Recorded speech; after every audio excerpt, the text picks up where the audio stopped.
Did you eat that already? Thank you to Grubterra for sending me these salmon snacks. Shippy loves them. They are a single ingredient snack with all kinds of good stuff. So check them out. I will link to the brand and their website in the description box below.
You know what? I'll just say this. The grocery store gonna get mad at me if I complain about the carts not being returned.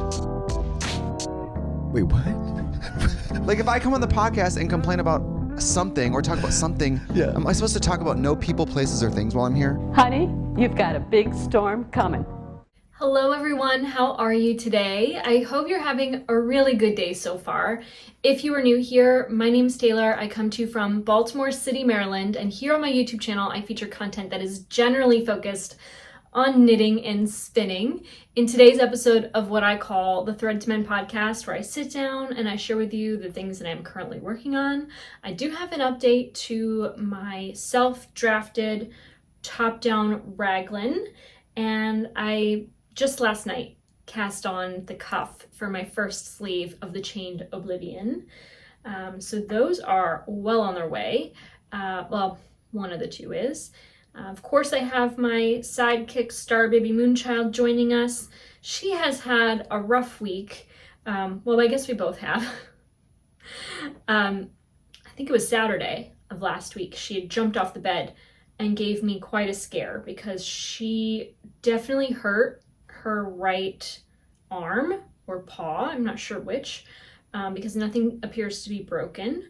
But she was limping on it for a few hours. We called our sister-in-law, my sister-in-law, who is a veterinarian, who kind of guided us through what we could do and basically assured us there's not much an emergency vet would be able to do for her in her situation. But within a few hours, she was putting weight on it, standing on her bad leg to drink water from her opposite paw, and she's doing fine. I mean, she is clearly healing because she spent a lot of time sleeping this week. She's not coming to her food bowl for breakfast or dinner. She's just sleeping through both and eating at her leisure.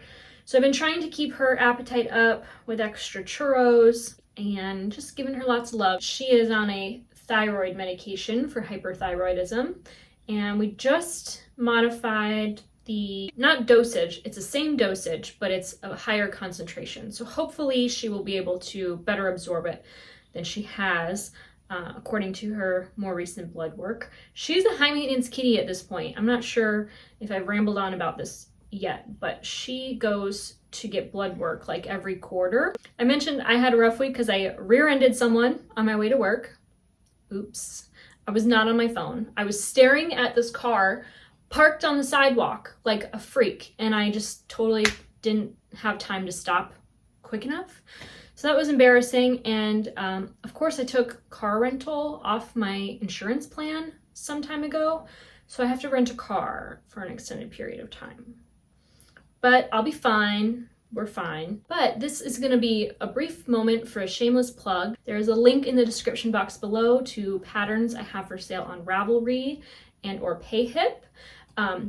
If you want to help support me here in the things that I do, no pressure. If you'd like to just support me non-monetarily, you can just give this video a like. It really helps me in growing my channel here on YouTube, and we will get to the knitting. So I have made the most progress this week on this pattern I'm calling the Better Waverly. It is a suggestion that someone made in naming a previous pattern, and I loved it. And so I kind of stuck it in my back pocket, which is the name of our small neighborhood here in Baltimore. And it is fully done. It's a cropped design. It looks ultra cropped, but I haven't cast on to knit the collar yet. So the back neck here that you see, it's gonna rest a little lower than you might anticipate from today's video. So I'm trying to match the raglan seams up to kind of give you an idea of where the shoulder will rest. It has clearly lots of positive ease in the yoke. It has a very modest sort of collar. And then there are decreases that I worked down the side body to bring the waist circumference to match the wearer's bust with about 0 ease. Anywhere between, I would say, maybe -1 inch to +1 or 2 inches, depending on your size, which is obviously clearly modifiable. If you have a bust maybe narrower than your waist or where you want it to hit your waist, you can clearly modify for that, but it is a dramatic sort of every other row decrease situation. And then I just worked a simple 1x1 rib, and I did my typical bind off that I write into all of my pattern instructions. I had the impulse to attempt a sewn bind off because I mentioned, I think in last week's video, I mentioned the beauty of a provisional cast on, and a sewn bind off gives you that same sort of look. But I very soon realized that the structure and integrity of Brooklyn Tweed's shelter yarn is not a good pairing for a method of the sewn bind off where you have a very, very, very long strand of yarn that you have to essentially work through lots of moments, many moments of tension and friction. And it was just a nightmare. The amount of time it took for me to undo the 1 inch I worked exceeded the amount of time I think it took to do my typical go-to bind off. I have currently 1 sleeve of stitches picked up. I think I've worked 1 or 2 rounds. I do have to calculate before I continue the rate of decreasing for my sleeves because I haven't yet established what circumference I want the cuff to be or how long I want the cuff to be. So I don't know yet exactly how long I'm working the sleeve before I get to that point. And so I have to do more math. I knit the garment, I draft the instructions, and in a separate spreadsheet, I calculate the math. So I have all of the math for grading recorded for the cast on, the depth of the yoke, and then the body. So that's completed. I have not fully drafted the entire pattern yet. Some points of data I do have to insert still. Anyway, I've spent more time on that, both grading for the body shaping, the waist shaping, and the written instructions than I have anything else this week. So I did get a fair amount of knitting done. I think I was on the yoke. I think I had just split for the sleeves last week, if I'm not mistaken. And I have worked a fair amount of knitting here. Other than that, because I don't have the chance to knit every single day, I only last night cast on and started working the beginning of my cuff for the Chained Oblivion pattern, which is a pattern I mentioned starting last week. I'm noticing that my farm yarn is giving a little bit of thick and thin, or it could be that my stitches are a little uneven. I'm not yet sure, but there's this odd, uneven texture to the 1x1 rib that I'm not familiar with in other yarns. This yarn, for instance, it's so flat. It is so homogeneous in its, well, I guess it is and it isn't. It's a tweed and it is a woolen spun, so it has some sort of bumpiness to it, some little neps and little noils here and there, but otherwise the sort of circumference of the actual yarn is rather consistent and gives you a really flat sort of fabric. I'm noticing that this worsted spun yarn, this California red fiber, it is a little bit more, in the slightest way, thick and thin. The yarn almost pulls to be like a fingering weight seaming diameter, and then other areas where it has a little bit more fiber and a little bit more air, and so it kind of gives you a rustic texture. Unlike in my swatch, which I don't have on me right now. I don't think I do anyway. Oh, I do. I have my swatch here. My swatch, which I worked in seed stitch pattern, appeared to be rather smooth and consistent. There were not any areas that really stood out to me, but as I worked the rib, it feels and looks to be a little uneven here and there. Star Baby has this very rude habit of chewing my hair, and it's fine when we're just sitting here and we're hanging out, but when I'm asleep at night, I have to like put my hair in a sock so that she doesn't chew on it while I'm asleep. It's a miracle it is still as long as it is, because she chews my hair to get my attention all of the time. This pattern has written into the instructions a thumb hole gusset. Without giving too much away, I think you knit about 1 inch, and then there's instructions for the thumb hole gusset.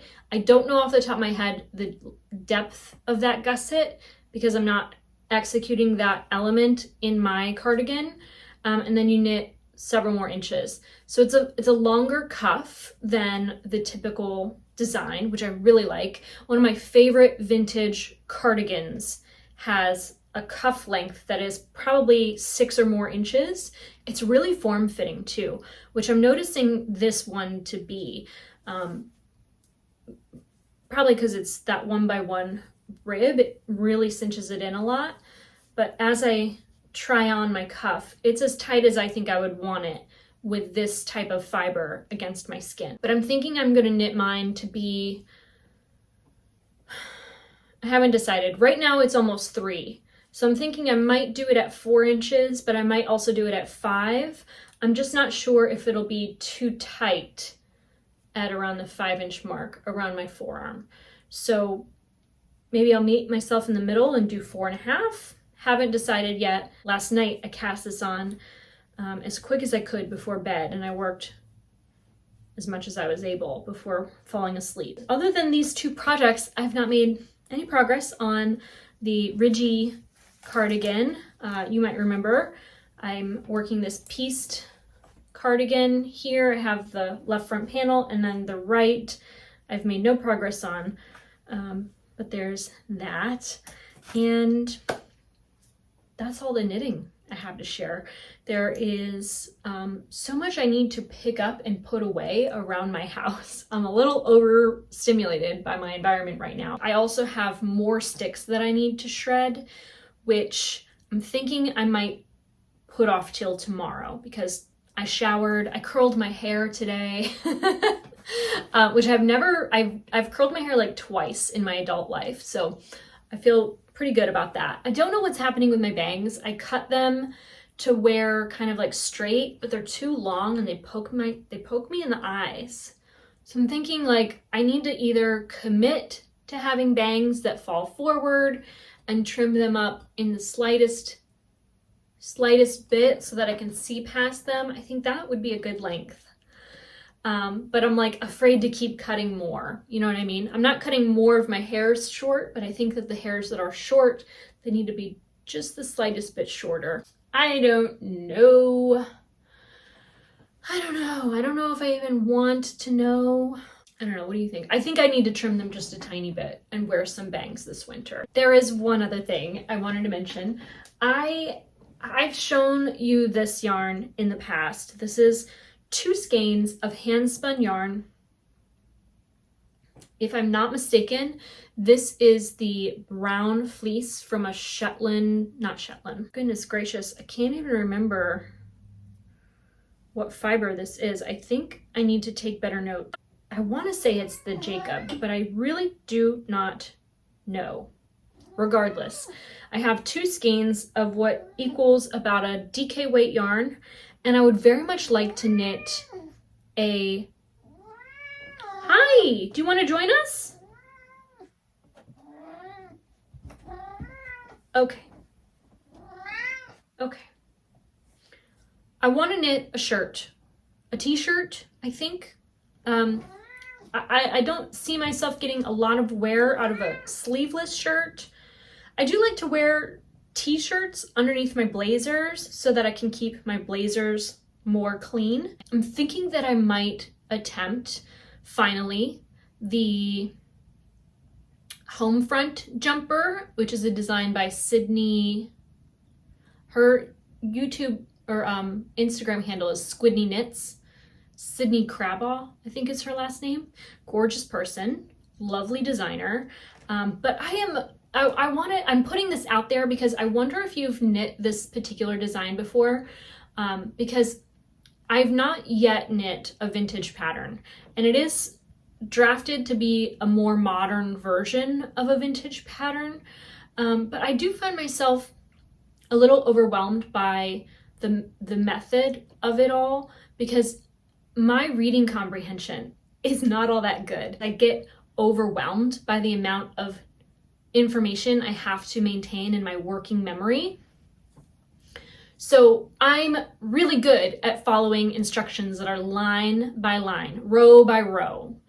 And I can completely understand knitting abbreviation terminology rather well. But when it comes to words in sentences and paragraphs and then pages of text, I get a little bit I just kind of check out, and I can't keep my focus and my attention. So that is the one singular reason why I've not knit this pattern yet. But I know if as soon as I do it one time, I could knit them likely in my sleep. I've knit garments similar to those before. I'm thinking like bottom up set and sleeve. But I hesitate. I hesitate so much, even though I know it's certainly likely a very well-written pattern. I just have a mental block preventing me from casting it on. But I think that it would be an excellent application of this hand-spun quantity of just 2 skeins. I think about 2 skeins is all it would take. That is a future project I very much hope to cast on. I've pretty much decided that this 5 skein, it's maybe closer to 4.5 or 450 grams of hand spun. I think that this might be an ideal shawl. Because it's so densely spun, I kind of have to knit it at a denser gauge for it to not feel odd, like a rope. It's like knitting a rope. I think I want to do a lot of the shawls that I've knit in the past are like a 3-point shawl where you have the center point and it's worked at like a triangle of various degrees. I think I might want to do a 4-point shawl. Like I'll have, instead of 1 spine, it'll have 2 spines so that the back is flat, but it continues to grow in a non-crescent shape. It's like a hybrid between a crescent and a triangle. The bottom is flat, but you still have a spine. You have 2 spines. You know what I'm talking about. Anyway, that's it. That's it for this week's episode of the Thread to Mend podcast. I want to thank you so much for watching. If you haven't found me on social media, my name is Taylor E. Owen on Ravelry and Instagram. I should admit, I very rarely log into Ravelry unless I'm looking for something. I'm usually researching a pattern that I scroll off of, I find on Instagram. I'm active on my Instagram stories and in my messages. So if you ever want to reach out to me, the best place would be through Instagram messaging. And I I'm so glad that you made it here to this week's episode. I want to thank you so much for watching. I hope you all have a wonderful day and that you take care.